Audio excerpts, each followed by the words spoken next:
everyone, hello and welcome to another episode of All Things Real Estate. And as always, I am your host, Kyle Seyboth with Century 21 Real Estate. And we love to help our audience add value. We look forward to helping you learn more about everything pertaining to real estate. And that's what we're here to do. We're here to help you get value from a bunch of different people. And today, none other than any other day, we have a special guest with us. We have Holly Ritter from Century 21. She just recently made the move over. She was previously with Remax, and now she's over here, and we're super excited to have her. And Holly, just want to introduce yourself. Yes, I moved over from Remax. I have been a realtor now for going on almost 7 years. I work primarily with first-time home buyers. I specialize with helping folks get through the first-time home buyer program with Rhode Island Housing. I've learned the ins and outs of it. I work with several mortgage reps that help them achieve home ownership, and I work with them to find them the right house for the right value. And I have specialized with seniors and help them find homes. I realize that the technology is not helping them today, and I am willing to work around the technology aspect of it to get them to the closing table as well. So that's great. So piggybacking on what you said, you talked about helping first-time home buyers. Yes. Right? So first-time home buyers in Rhode Island make up a pretty big portion of the overall market, in my opinion, because we are, our average and median home price is probably right around $300K, I would say, give or take. Yes. Right around that number. So that would put those properties really in good position for a first-time home buyer. So what program, if I were a first-time home buyer and I came to you, I said, Holly, I don't know what to do, I have no idea, what would be your first steps of recommendation for me as a first-time home buyer? I'm Peter, I'm a new buyer, and I'm calling you. What do I do? I would check with them to make sure that they've had a job for a little bit of time, see how much money they may have saved up in the bank, if any. Yeah. Usually I get the ones that say, oh, my credit is bad, I may need to fix it.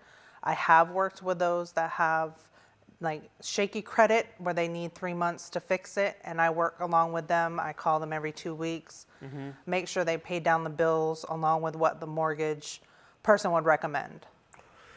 So I'm a first-time buyer. You're going to ask me, how long have I had a job? Yes. You're going to ask me, what does my credit score look like? Yes. So now I'm a buyer, and I don't know anything about credit scores. I'm like, well, experience telling me 600. Can I go by that? Do I have to go somewhere else? Like, how do I know what my credit score is? What do I do? You'll find out what your credit score is when you speak with a mortgage professional, because your FICO score is going to be different than going through one credit bureau. It's going to be different than Credit Karma. Everybody goes, oh, my Credit Karma score says 700. It's not accurate. It's usually about 20 to 30 points off. Which way? Down. Lower. Right? Yeah, that's what I thought. So I see the same thing. So when I meet with a buyer and they're like, hey, Credit Karma or Experian or TransUnion or whatever has me at 610, I know that we're not going to be we're going to be probably 580, 590, right? Potentially, because they're always a little higher. And I think that's one of the things we want to educate buyers on, is that just because Credit Karma tells you X doesn't mean that's the number that the mortgage broker and the mortgage professional is going to work with to pre-approve you. That's correct. Right? Now, first-time buyer, let's just focus on Rhode Island for right now because their program's a little more prevalent. First-time buyer in Rhode Island, do I need to put down 20%? No. What do I do? First-time buyer, if you are doing an FHA loan, it's usually 3.5%, depending on your credit score. For Rhode Island Housing, they have the $10,000 assistance loan right now, and they also offer 100% financing, depending on how much you have in your bank. What does that mean? $10,000? Explain to me. What's the $10,000 assistance loan? The $10,000 loan is given to you by Rhode Island Housing. It sits there interest-free so long as you own the house. You would only pay that money back upon selling the property. So it's an interest-free loan. Yes. That goes to the buyer that allows them to purchase and actually, with Rhode Island Housing, put no money down. No money down. Right. So Rhode Island Housing's program is very unique. It allows you to put zero money down. And if you're someone looking to rent or buy, you're kind of like up and down. Do I rent? Do I buy? Do I stay? Do I go?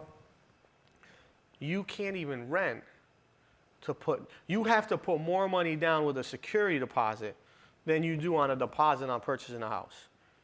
Yes. Now, like back, if you rewind, you've been doing this for 7 years. Rewind 5 years ago, when it wasn't such a seller's market. Those Rhode Island housing buyers were putting down $1,000, getting the house, and getting back $800 at the closing. Remember that? Yes, and they still can do that with the 100% financing.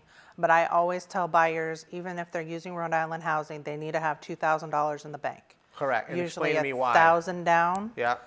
$500 for the appraisal, Yep. which has to be paid up front. Yep. And then on average, most home inspections are about $500, give or take $100 on that. Yeah. 500 inspection, 500 appraisal, $1,000 deposit. Now, unfortunately, people that are going to be watching may be like, well, I'm a first-time buyer. I did Rhode Island housing, and I can't get a house. Why? Do you know why? Give me an example why they can't get a house. Sometimes they get into bidding wars, and right now, with the way the market is, they're looking at your down payment. Yeah. And unfortunately, there's a lot of agents out there that don't advise the type of financing. I have chased a couple of realtors down saying that it's discrimination because they're not allowing my client to be in the bidding war based on their down payment. But their need is greater, and usually I encourage the buyer to write a letter from the heart. Explain your situation, and I'll deliver it to the realtor. Totally get it. I think that too many agents right now don't understand that whether I have a Rhode Island housing pre-approval or a Primerica pre-approval or a Bank of America or a Citizens, the money's still the money.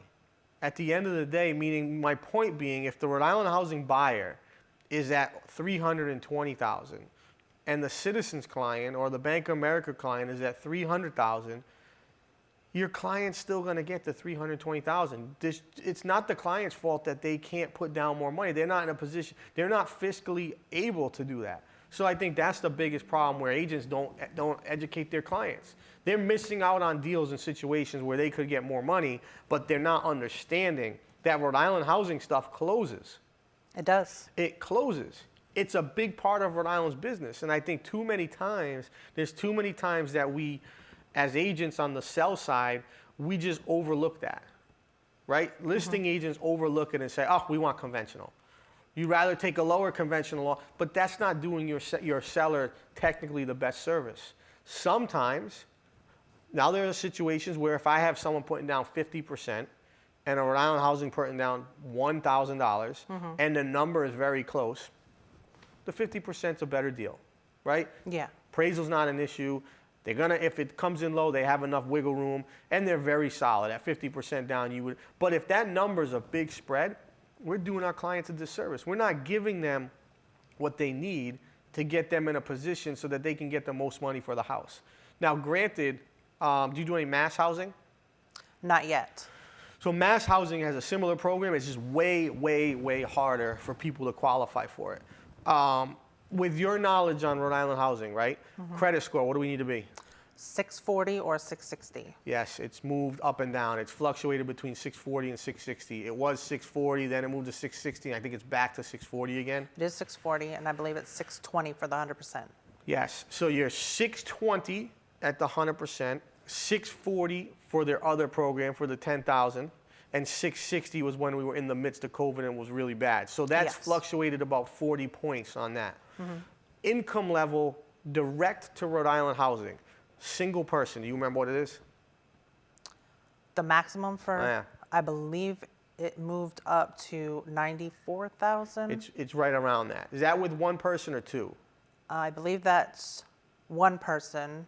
I know a family now is 112. Yeah, when I remember it was 86 and 106, so it's probably moved up since then. It has. So you as a buyer can afford, if you make under 96,000 as an individual and under 100 and what'd you say? 20? 112. 112,000 as a family, you can qualify for the program. If you have a credit score greater than or equal to 620 on some programs and 640 on the others. Now, in addition to that, what are your thoughts on the other benefits of Rhode Island housing? What are the first-time home buyer program? The other benefits of the first-time home buyer program are that The billing is local. You can always drop it off. You They can have a go drop there. box right outside of the building. That's a so good if call. you can't pay it until day 14 and it's due tomorrow, you can put it in the drop box and it's That's guaranteed. a good call. Yeah. And a lot of folks don't understand that. I realize first-time home buyers are sometimes struggling. Sometimes they're living paycheck to paycheck. They're trying to make their ends meet, and they're trying to better themselves and do better for their family. Yeah. But that drop box has been a lifesaver for all of the Rhode Island housing clients I've sold to. So you've got a local servicing company, right? So you service and billing and everything's local, so that's a benefit. I would argue that it allows you as a buyer to put money away for your next house, right? So They do have a buy-up program too. No, true, but also, like, think about this. If I buy my first house with 100% financing, I can now save as much as I can so that I can buy my move-up house. True. So when I have to put down that 5%, I'm not putting down 3.5% and then another 5%, you know what I'm saying? Like, I can sell that, get whatever back and move on to the next house. Yes. Right, so that's another key factor. And I think it's just a very good program for people that are starting out. I think it makes, on a one family and a two family, right, it's 100%. Now on a two family, they have to qualify you without using the rents. Did you know that? On a two family? Depending on what your credit score Correct. is. Depending on your credit score and what type of loan you're going for. And how much money you have in the bank. Yes, but they can qualify. If you qualify without the rents on a two-family, you're fine. Now a three-family, what does that look like? A three-family, you automatically need 6 months worth of rent in the bank, untouchable, and it can't be inclusive of whatever down payment money you're going to need. On a three-family, because of the cost of the three-family, it's $400,000. And that $10,000 will only cover 3% down on a $250,000 house. On a three-family or more, a 3 or 4 family, okay? Yes. Can you just made me think of something, I lost my train of thought. So the 3.5% on the 3% on a 250, you talked about covering, what else did you talk about on that, on the 3? Oh, 6 months reserves. Yes. 6 months, can that include your 401k or IRA? Yes, it can.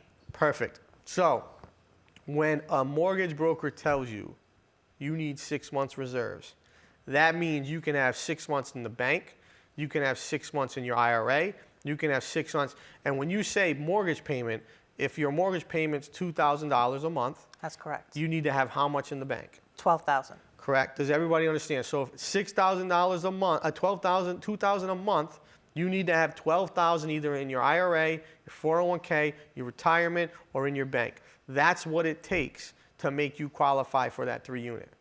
Yes, and the new program does allow you to buy up to a 4-unit, but your credit score needs to be closer to 700, and you're going to need at least 6 months reserves for that as well.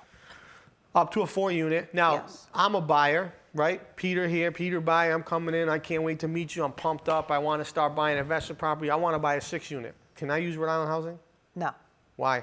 because it's considered a commercial property. When does at it that become point. commercial? Over 4 units. Yes. 5 units and greater become commercial. Anything 5 units and greater become commercial. That's a totally different loan.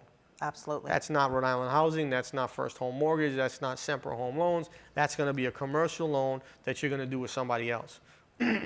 Holly, this was really informative.